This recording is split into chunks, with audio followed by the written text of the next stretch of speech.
최근에 여행하는 수요들이 굉장히 많아졌고 또 굉장히 다양한 방법으로 여행을 즐기시는데요. 차박이라든지 캠핑이라든지 또는 서핑을 즐기러 가시는 분도 있고, 부산같이 해안을 따라서 초고층 건물들과 전경이 좋고 재래식 시장에 맛집을 찾아서 다니시는 분도 굉장히 많습니다. 이렇게 관광객들이 모이고 폭증을 하는 곳들은 부동산 가격들도 굉장히 높게 형성이 되고 있는데, 대표적으로 부산 같은 경우 해안을 따라서 서울의 중심지 못지않은 초고가의 부동산들이 형성되어 있는 것을 볼 수가 있습니다. 해외여행 같은 경우는 환율의 영향 때문에 일본을 선호하시는 분들이 굉장히 많거든요. 자, 일본 같은 경우도 수요들이 모이다 보니까 이 숙박료가 단기간에 굉장히 높게 상승을 했다라고 합니다. 대표적인 것이 도쿄인데요. 도쿄의 고급 호텔 같은 경우가 상반기에 비해서 숙박료가 무려 33%나 올랐다라고 하고요. 평균 100만 원을 찍고 더 올린다라는 뉴스가 나왔습니다. 세계적인 도시들, 관광 도시라고 유명한 런던이나 뉴욕보다도 이 도쿄의 이 숙박료가 단기간에 굉장히 급증을 했는데, 그 이유는 관광객들이 급증을 했기 때문입니다. 1월에 149만 명 정도 되는 관광객이 7월 달에 232만 명으로 거의 100만 명 가까이 증가를 했는데, 관광에 대해서도 양극화가 이루어지고 있습니다. 양극화는 세계적인 추세다 보니까 서비스업에 해당되는 비용들도 가격이 많이 차이가 나게 되거든요. 오사카라든지 나고야라든지 후쿠오카 같은 데는 도쿄에 비해서 3분의 1 또는 절반 정도의 숙박료가 책정되어 있는 것에 비해서 도쿄만 이렇게 급등을 하고 있는 이유는 관광객에 대한 수요가 폭증을 하고 있다 보니까 관광 수입을 통해서 국가 경제를 활성화시키기 위해서 노력을 하고 있는데요. 가장 많이 찾는 도쿄의 랜드마크 건물, 그래서 마천루 경쟁이 붙어 있다라고 합니다. 그래서 관광객의 천국을 만들겠다라는 야심찬 계획을 세우고 있는데요. 이렇게 관광객들이 많이 모이다 보니까 도쿄의 일자리가 굉장히 많이 늘어났습니다. 특히나 이 서비스업의 수요가 폭발을 하다 보니까 이 서비스업의 종사자들도 굉장히 많이 늘어나게 됐거든요. 자, 그래서 도쿄의 역을 중심으로 해서 시부야역이라든지 신주쿠역을 중심으로 해서 계속해서 대규모 개발이 이루어지고 초고층 랜드마크 건물들을 짓게 됐는데요. 도쿄 같은 경우는 특별하게 다른 지역에 비해서 용적률을 2200%나 줄 수 있도록 도쿄역 주변 지역에 용적률을 대폭적으로 풀어버려서 개발이 이루어지고 있거든요. 그리고 유명한 roppongi 힐 근처에 제2의 제3의 힐스가 올 가을 정도에 완공이 돼서 더 많은 관광객들을 유치할 계획이라고 합니다. 그리고 2046년까지 이런 개발은 계속해서 진행이 된다고 하는데요. 우리나라 같은 경우도 최근에 관광객들이 좀 증가되고 있습니다. 그 이유는 중국의 단체 관광이 6년 5개월 만에 풀리게 되면서 명동이라든지 대표적인 중국인 관광객들이 좋아하는 지역들, 가로수길이라든지 이런 지역들의 매장에 중국 관광객들이 굉장히 많은 것을 최근에 확인을 하고 왔었거든요. 자, 그런데 이 관광산업이라는 것이 우리나라에서 차지하고 있는 비율이 굉장히 적습니다. 우리나라의 관광산업이 GDP 기여도가 2.8% 밖에 안 되고요. 51개국 중에서 꼴찌를 차지할 정도로 관광산업이 성장하지 못하고 있는데요. 일본 같은 경우는 GDP의 7.5%고 우리나라는 2.8%니까 3배 정도 관광산업으로 얻는 국가 기여도가 높다라고 할 수 있고요. 그리고 여기서 또 주목해야 될 거는 관광객들이 외국에 나가서 지출하는 게 있잖아요. 그래서 수익과 지출을 나타내는 관광 수지가 2012년부터 2021년까지 계속해서 마이너스를 기록하고 있다라고 할 수가 있거든요. 그리고 최근엔 좀 줄었다고 하는데 올해 2021년 관광 수지가 마이너스 35억 불 이상이 되고 있는 상황을 본다면, 우리나라가 앞으로 제조업, 첨단 산업, 반도체 이런 것들이 국가 경쟁을 지탱하는 하나의 산업군으로 자리 잡고 있었지만, 우리나라가 앞으로 성장을 하려면 관광 산업을 반드시 육성해야 될 필요가 있다는 것은 많은 전문가들이 지적하고 있는 부분이거든요. 그래서 우리나라도 일본의 도쿄처럼 서울을 4년 내에 세계적인 도시인 탑5로 올려놓겠다라고 하면서 이 개발 계획들을 많이 쏟아내고 있습니다. 특히나 관광 자원으로서 빼놓을 수 없는 것이 한강이고, 이 한강을 따라서 보고 놀고 먹고 즐기고 자고 할 수 있는 그런 공간들을 새롭게 만들기 위해서, 또 세계적으로 다른 도시들과 경쟁력이 되지 않기 위해서 랜드마크 건물들을 많이 지을 걸로 예상이 되는데요. 최근에 발표된 노들섬 같은 경우가 대표적이라고 할 수 있습니다.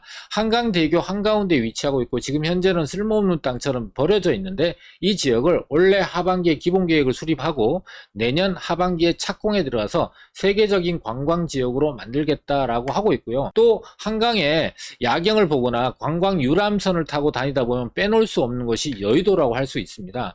여의도 같은 경우는 최근에 동양의 금융허브로 성장하기 위해서 초고층 건물들이 들어설 수 있는 제도를 서울시에서 마련하고 있습니다. 최고 높이 350m, 최대 용적률 1200%까지 가능할 수 있도록 중심 상업지역을 개발할 수 있도록 토대를 만들었고요. 또 그 주변에 있는 노후되어 있는 아파트들도 초고층으로 개발할 수 있는 그런 제도의 길을 열어놨다라고 할 수 있습니다. 그러다 보니까 최근에 여의도에 있는 재건축 아파트들이 난리가 났습니다.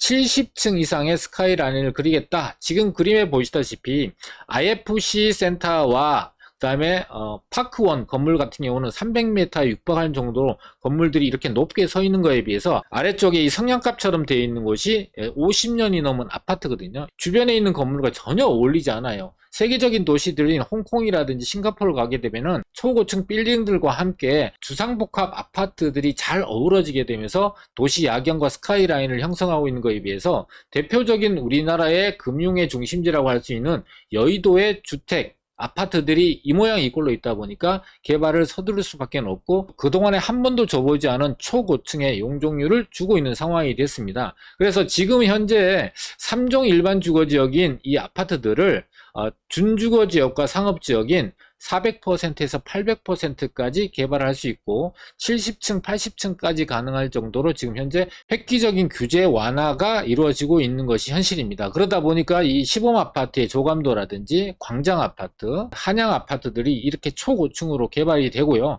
한강 시민공원과 연결이 될 수 있도록 1층 같은 경우는 개방형 녹지를 만들어서 임대 아파트를 하는 것이 아니라 기부 체납으로 녹지를 내놓음으로 해서 많은 사람들이 다양하게 누구나가 이용할 수 있고 한강 시민공원까지 녹지를 이용해서 걸어갈 수 있는 그런 조감도들이 만들어지고 있거든요. 그런데 여기서 또 한 가지 짚고 넘어가야 될 것은 이 여의도의 동쪽 지역들은 이렇게 구체적인 계획이 나온 거에 비해서 서쪽 지역에 대한 개발 계획들은 현재 여러 가지 제한 때문에 막혀 있습니다. 대표적으로 막혀 있는 이유는 이 국회의사당이 있다 보니까 국회의사당 주변 지역은 고도지구로 묶여 있어서 10층 이하의 건물들만 짓게 제한이 걸려 있는 곳입니다. 그래서 여의도가 명실상부한 업무상업지역으로 다시 태어나기 위해서는 이런 높이 제한을 풀어줘야 되거든요. 그래서 올 7월 달에 서울시가 신고도지구 구상이라고 해서 발표를 했는데 여기에 보면은 국회의사당 주변 지역이 75m에서 170m로 획기적인 높이를 완화해 줬습니다. 그래서 한강변을 중심으로 해서 75m가 되면은 최고 25층까지 지을 수가 있고요. 170m까지 완화되는 곳은 50층까지 지을 수 있습니다. 그래서 10층밖에 못 짓던 곳들이 25층에서 초고층 건물이 들어설 수 있는 길이 활짝 열렸다라고 합니다. 오세훈 시장이 최근에 인터뷰를 통해서 탈홍콩하고 있는 국제적인 금융기업들이 싱가포르로 많이 가고 있는데 여의도로 오게 만들어야 된다. 그렇게 하기 위해서는 신축 건물들이 많이 필요한데 국회의사당이 세종시로 이전을 하게 되면 여의도 지역의 건축물 변화에 굉장히 긍정적인 영향을 미치게 될 것이다 라는 인터뷰를 한 내용이 있습니다. 자, 국회의사당이 세종시로 옮긴다면 저도 굉장히 바라는 얘기지만 국회의원들이 절대로 여의도의 한쪽 편을 내놓지 않을 거기 때문에 좀 안타깝고 또 만약에 옮긴다 하더라도 굉장히 오랜 시간이 걸린 후에나 옮겨질 수 있을 거기 때문에 당장 그런 걸 기대하기는 어렵다고 봅니다. 그래서 그나마 10층밖에 못 짓던 지역들이 25층이나 50층까지 지을 수 있도록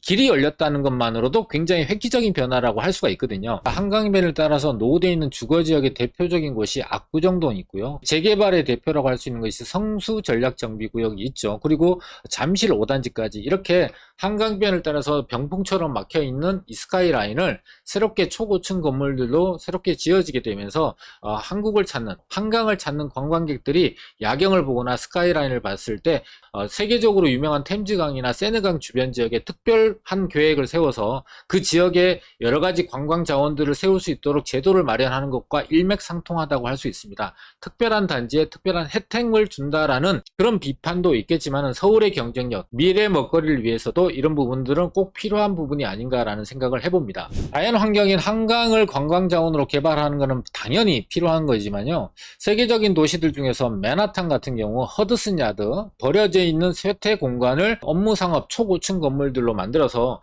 용적률 2000%, 3000%를 줘서 관광객들이 1년에 6천만 명이 다녀갈 수 있는 세계적인 관광지로 만드는 그런 방법도 있거든요. 그래서 오세훈 시장이 우리나라에서 대표적으로 쇠퇴되어 있고 노후되어 있는 건물들이密집되어 있는 곳, 바로 용산 전자상가를 초고밀 1000%가 넘는 용적률로 개발할 수 있도록 제도를 만들고 개발 계획을 발표를 했습니다. 자, 최근에 이런 조감도가 발표가 됐는데요. 바로 앞에 이미 완성되어 있는 드래곤 시티 호텔 같은 경우는 150m의 높이를 자랑하고 있고요. 4성급 호텔이 이미 완성이 돼서 들어서 있고요. 바로 앞에 나진 12, 13동 같은 경우는 착공에 들어갔다라고 할 수 있고, 도시재생혁신구역이라고 할 수 있는 곳은 내년에 착공이 돼서 2019년에 완성이 돼서 하나 두 개씩 20개가 순차적으로 이런 랜드마크 건물, 초고층 건물들이 들어서게 될 걸로 예상이 되면은 전자상가가 획기적인 변화를 이루게 되고, 이렇게 업무타운이 만들어지고 세계적인 디자이너들이 참여하는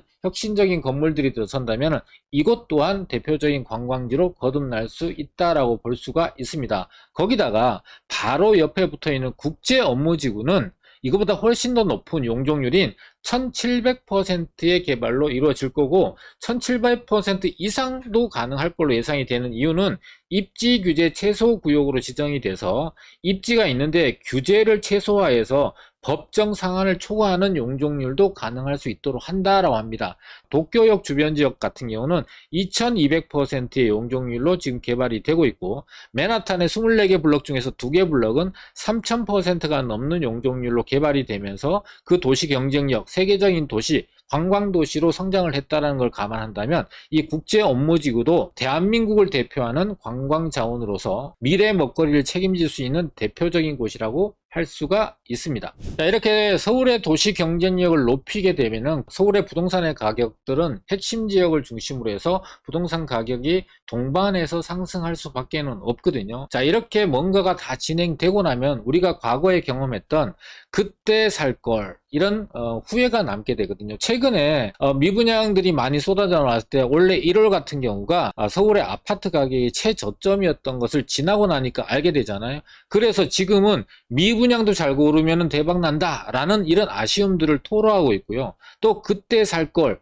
최근에 급매물이 사라지기 전에 아파트가 가격이 쑥 올라 버렸으니까 그렇게 급매물이 많을 때 심리적으로 위축됐을 때 내가 용기를 내서 투자를 했다라면 좋았지 않았을까. 그리고 외국 같은 경우에 강수정 연예인 같은 경우는 아나운서죠. 옛날 아나운서.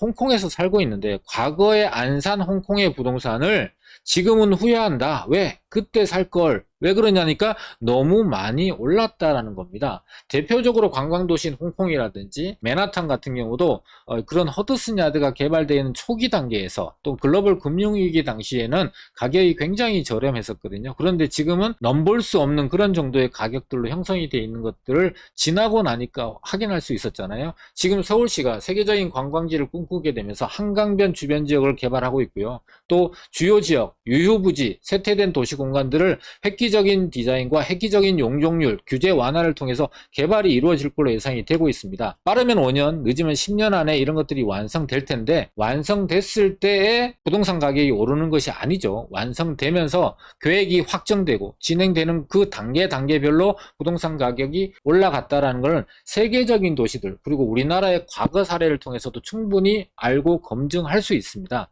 앞으로 미래가 불확실한 건 확실하지만 언제까지 망설이고 기다리실 건가요? 제가 지금 부동산 투자를 부추기거나 그런 것이 아니라 지나고 나니까 이런 것들이 기회였다라는 것을 20년 동안 부동산 경험을 하면서 많이 느껴왔고, 또 그때마다 많은 분들이 후회하는 걸 보았기 때문에 이 시점에 우리가 앞으로 미래에 성장될 수 있는 곳을, 지금 초기 단계하다 보니까 아주 작은 자본으로도 미래 가치가 높아질 수 있는 곳을 투자할 수 있는 기회가 여전히 남아 있습니다. 용산 하지만 용산뿐만 아니라 다른 지역들도 마찬가지로 이런 장기 계획들을 갖고 있고 발전을 할 거거든요. 자기 자본에 맞게 미리 선점할 수 있는 기회, 우리 시청자분들이 또 3년 뒤에 5년 뒤에 그때 살 거리라는 후회를 하지 않을 수 있도록 매주 금요일과 토요일에 저희가 세미나를 준비하고 있으니까 오신다면은 작은 자본으로 확실하게 중심지를 투자할 수 있는 방법, 그곳에 어떤 물건과 어떤 투자 방법으로 투자할 수 있는지 알려드리도록 하겠습니다. 자, 오늘 영상은 여기서 마치도록 하겠습니다.